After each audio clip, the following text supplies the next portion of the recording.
How to unlock auto enter pin without OK button on lock screen on Samsung Galaxy S26 Ultra. So let's start the video. First of all, go to app library. Now here, so click on settings app. Now in setting, scroll down and click on security and privacy. So you will see security and privacy is here, so click on security and privacy. Scroll down and click on screen lock and biometrics.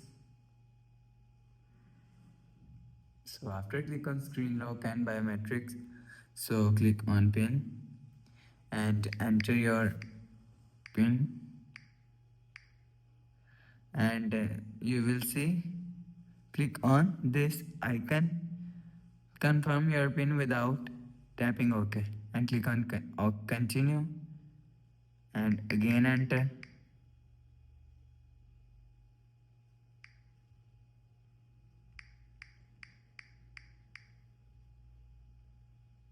After the process, click on done, go back to home screen, click side button, and you will see.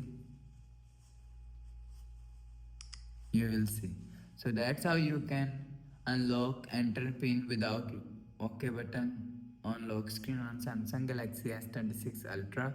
So if you like the video, please subscribe. Thanks for watching.